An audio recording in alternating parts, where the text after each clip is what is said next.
जय श्री राधे कृष्णा। आप सभी का दिन शुभ और मंगलमय हो और भगवान श्री सूर्य नारायण की कृपा आप पर सदा बनी रहे। आज सुनिए ज्येष्ठ मास महात्म्य का अध्याय 20। आज के अध्याय में आप जानेंगे सूर्य प्रतिमा की निर्माण विधि, भगवान सूर्य की प्रतिमा के अधिवासन और प्रतिष्ठा का विधान तथा फल का वर्णन। नारद जी ने कहा, यदु शार्दुल, मैं सभी देवों की प्रतिमा का लक्षण विशेष रूप से आदित्य की प्रतिमा का लक्षण कहता हूँ।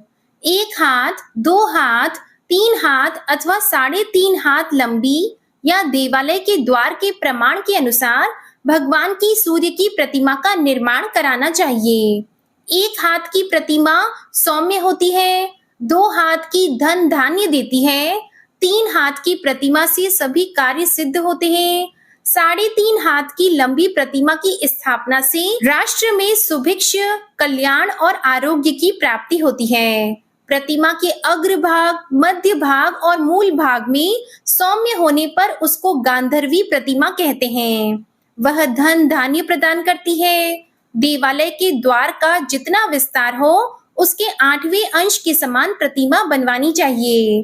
भगवान सूर्य की प्रतिमा विशाल नेत्र, कमल के समान मुख, रक्त वर्ण के बिंब के समान सुंदर होठ, रत्न जटित मुकुट से अलंकृत मस्तक, मणि कुंडल, कटक, अंगद, हार आदि अलंकारों से सुशोभित, अभ्यंग धारण किए हुए, हाथों में प्रफुल्लित कमल और सुवर्ण की माला लिए हुए अतिशय सुंदर, सभी शुभ लक्षणों से समन्वित बनवानी चाहिए। इस प्रकार की प्रतिमा प्रजा का कल्याण करने वाली, आरोग्य प्रदायक तथा अभय प्रदान करने वाली होती है। हीन या कम अंग वाली प्रतिमा अनिष्ट कारक होती है, इसलिए प्रतिमा सीधी और सुडौल बनवानी चाहिए। ब्रह्मा जी की मूर्ति हाथ में कमंडलू धारण किए, कमल आसन पर विराजमान तथा 4 मुखों से संयुक्त बनवानी चाहिए। कार्तिकेय की प्रतिमा कुमार स्वरूप, हाथ में शक्ति लिए अति सुंदर बनवानी चाहिए। इनकी ध्वजा मयूर मंडित होनी चाहिए। इंद्र की प्रतिमा 4 दांतों से युक्त, सफेद दांतों वाले ऐरावत गज पर आरूढ़ तथा हाथ में वज्र धारण किए हुए बनवानी चाहिए। इस प्रकार देवों की प्रतिमा शुभ लक्षणों से युक्त और सुंदर बनवानी चाहिए। नारद जी बोले, सांब, भगवान सूर्य की इस प्रकार की प्रतिमा बनवाकर ईशान कोण में 4 तोरण, पल्लव, पुष्पमाला, पताका आदि से विभूषित करके फिर अधिवासन के लिए मंडप का निर्माण करवाना चाहिए। काष्ठ की मूर्ति श्री, विजय, बल, यश, आयु और धन प्रदान करती है। मिट्टी की प्रतिमा प्रजा का कल्याण करती है। मणिमय प्रतिमा कल्याण और सुभिक्ष प्रदान करती है। सुवर्ण की प्रतिमा पुष्टि, चांदी की मूर्ति कीर्ति, ताम्र की मूर्ति प्रजा वृद्धि तथा पाषाण की प्रतिमा विपुल भूमि लाभ कराती है। लोहे, शीशे एवं रांगे की मूर्तियां अनिष्ट करने वाली होती है, इसलिए इन धातुओं की प्रतिमा नहीं बनवानी चाहिए। सांब ने पूछा, नारद जी, भगवान सूर्य सर्व देवमय कहे गए हैं, यह उनका सर्व देवमयत्व कैसा है, उसे कृपा कर बताएं। तब नारद जी ने कहा, सांब, तुमने बड़ी अच्छी बात पूछी है। अब मैं यह सब बता रहा हूँ, इसे ध्यान पूर्वक सुनो। भगवान सूर्य सर्व देवमय हैं। उनके नेत्रों में बुध और सोम, ललाट पर भगवान शंकर, सिर में ब्रह्मा, कपाल में बृहस्पति, कंठ में एकादश रुद्र, दांतों में नक्षत्र और ग्रहों का निवास है। ओष्ठों में धर्म और अधर्म, जिह्वा में सर्वशास्त्रमयी महादेवी सरस्वती स्थित हैं। कर्णों में दिशाएं और विदिशाएं, तालु देश में ब्रह्मा और इंद्र स्थित हैं। इसी प्रकार भ्रूमध्य में 12 आदित्य, रोमकूपों में सभी ऋषिगण, पेट में समुद्र, हृदय में यक्ष, किन्नर, गंधर्व, पिशाच, दानव और राक्षस गण विराजमान हैं। भुजाओं में नदियां, कक्षों में वृक्ष, पीठ के मध्य में मेरु, दोनों स्तनों के बीच में मंगल और नाभि मंडल में धर्मराज का निवास है। कटी प्रदेश में पृथ्वी आदि, लिंग में सृष्टि, जानुओं में अश्विनी कुमार, उरुओं में पर्वत, नखों के मध्य 7 पाताल, चरणों के बीच वन और समुद्र सहित भूमंडल तथा दंत अंतरों में कालाग्नि रुद्र स्थित हैं। इस प्रकार भगवान सूर्य सर्वदेवमय तथा सभी देवताओं के आत्मा हैं। जैसे वायु से विश्व व्याप्त है, वैसे ही चराचर जगत इनसे परिव्याप्त है, क्योंकि वायु भी भगवान सूर्य के प्रत्येक अंगों में ही स्थित रहता है। ऐसे ये भगवान सूर्य संपूर्ण प्राणियों पर अनुग्रह करने के लिए निरंतर तत्पर रहते हैं। नारद जी बोले, सांब, अब मैं अधिवासन विधि कहता हूँ। पवित्र भूमि को लीपकर 5 रंगों से चतुरस्र सुंदर वस्त्र की रचना करें। पताका, ध्वजा, तोरण, छत्र, पुष्पमाला आदि से उसे अलंकृत करें। मंडल में कुशा बिछाएं और सूर्य देव की मूर्ति उस पर स्थापित करें। भगवान सूर्य का आह्वान कर उन्हें अर्घ दें। मधु, पर्क तथा वस्त्र, यज्ञोपवीत आदि से पूजन करें और अव्यंग अर्पण करें। जिस प्रकार देवताओं को पवित्रक अर्पण किया जाता है, वैसे ही हर वर्ष श्रावण मास में नवीन अव्यंग की रचना करके सूर्य नारायण को समर्पित करना चाहिए। इनका यह पवित्रक है। नवीन अव्यंग के समर्पण के समय ब्राह्मणों को भोजन कराएं। भगवान की प्रतिमा को सुगंधित द्रव्यों से उपलिप्त कर पुष्पमाला चढ़ाएं तथा धूप आदि दिखाएं। नमः शंभवाय इस मंत्र से भगवान की प्रतिमा को शैया के ऊपर शयन कराएं। संपूर्ण कामनाओं की पूर्ति के लिए इस प्रकार 5 दिन, 3 दिन अथवा एक ही रात्रि प्रतिमा का अधिवासन करें। देवालय के ईशान कोण में उत्तम स्थान के मध्य में कुशा बिछाकर वहां शुक्ल वस्त्रों से सुसज्जित शैया रखें। शैया का सिरहाना पूर्व मुख रखा जाए। उसी शैया पर भगवान सूर्य की प्रतिमा को शयन कराएं। उनके दाहिने भाग में निक्षुभा, वाम भाग में रागी और चरणों के पास दंड नायक तथा पिंगल को स्थापित करें। उस रात्रि में सूर्य नारायण के पास जागरण करें। वंदी चारण से स्तुति, नृत्य, गीत आदि उत्सव कराएं। प्रभात होते ही ऋग्वेद के विधान से प्रतिमा का उद्बोधन करें और स्वस्ति वाचन पूर्वक भगवान की पूजा कर ब्राह्मण तथा भोजकों को हविष्यान भोजन कराएं तथा उन्हें दक्षिणा देकर प्रसन्न करें। अनंतर मंदिर के गर्भगृह में पिंडिका के ऊपर 7 अश्वों से युक्त सुवर्ण का रथ स्थापित कर सूर्य नारायण को अर्घ देकर मंगल वाद्यों के साथ जल धारा गिराएं। फिर उत्तम मुहूर्त और स्थिर लग्न में प्रतिमा की स्थापना करें। प्रतिमा का मुख नीचे ऊपर या अगल बगल तिरछा न हो, वरन सीधा और समान हो। भगवान सूर्य की प्रतिमा के दक्षिण भाग में और वाम भाग में क्रमशः निक्षुभा और रागी की प्रतिमा स्थापित करें। अनंतर मोदक, शशकुली, पायस, कृशर आदि से इंद्र आदि 10 दिक्पालों का आह्वान तथा पूजन करके उन्हें बलि समर्पित करें।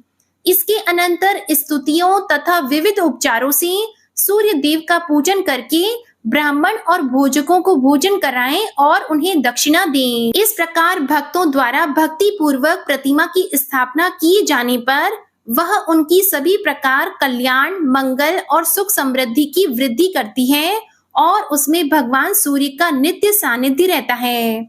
सूर्य की स्थापना करने वाला व्यक्ति मोक्ष प्राप्त करता है और उसे 7 जन्मों तक आदि व्याधियां भी नहीं सताती।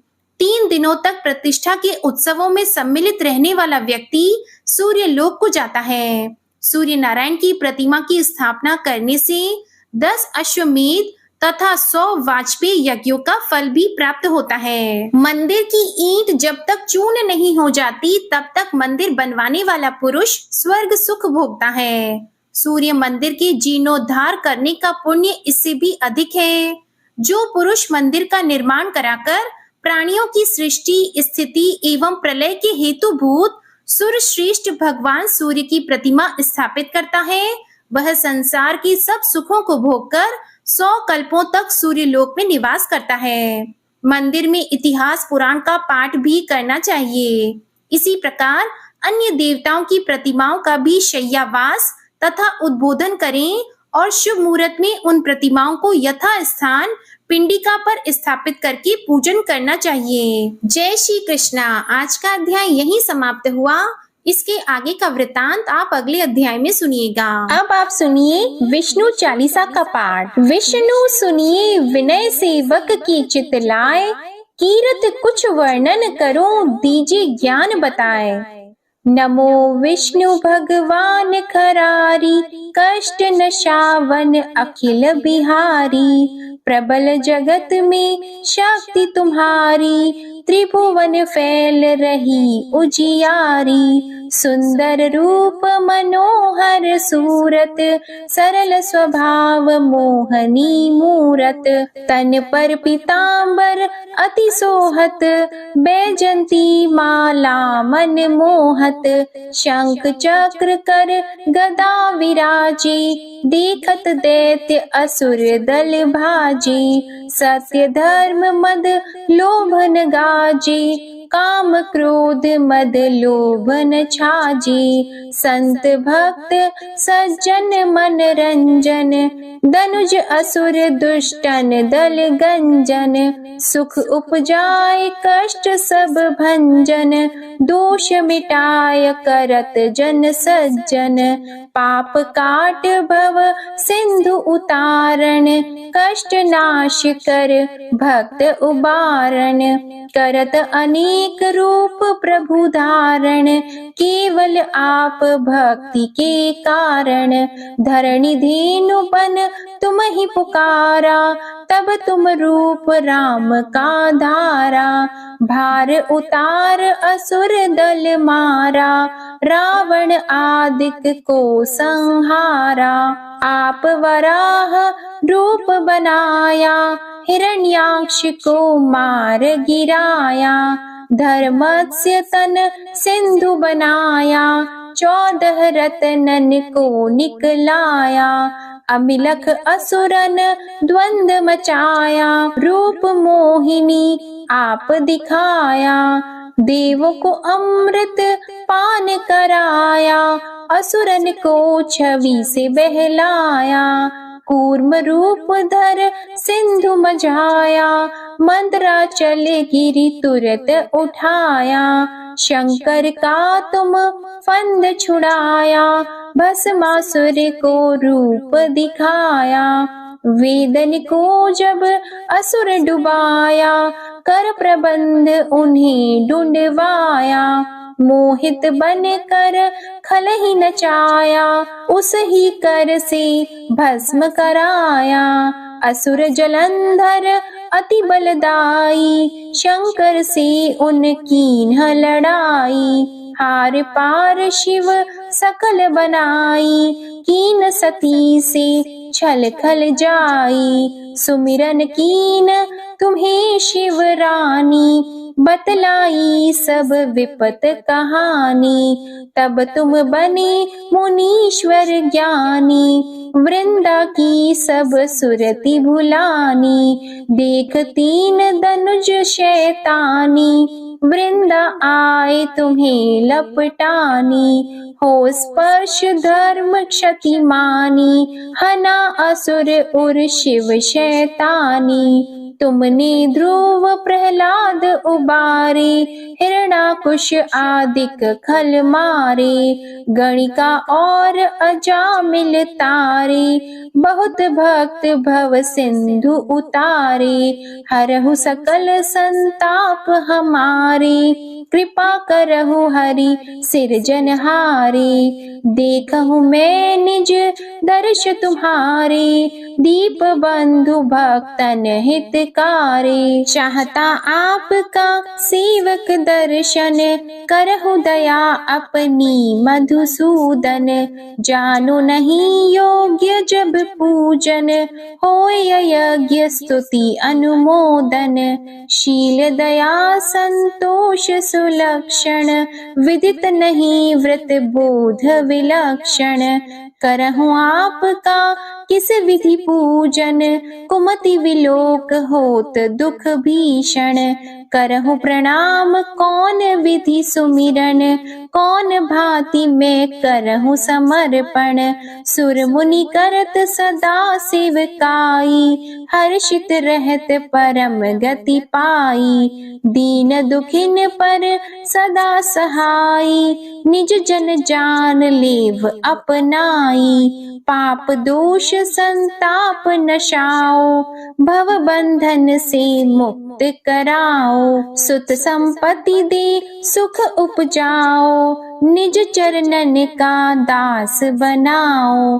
निगम सदा ये विनय सुनावे, पढ़े सुने सो जन सुख पावे। श्री विष्णु चालीसा समाप्त होती है। प्रेम से बोलिए भगवान विष्णु और माता लक्ष्मी की जय। आपको आज की कथा पसंद आए तो वीडियो को लाइक कीजिएगा, शेयर कीजिएगा, कमेंट में भगवान श्री सूर्य नारायण की जय लिखिएगा और चैनल को भी सब्सक्राइब करिएगा। इसी के साथ आज आप हमारे चैनल पर रविवार व्रत कथा भी जरूर सुनिएगा। प्रेम से बोलिए श्री सूर्य नारायण भगवान की जय।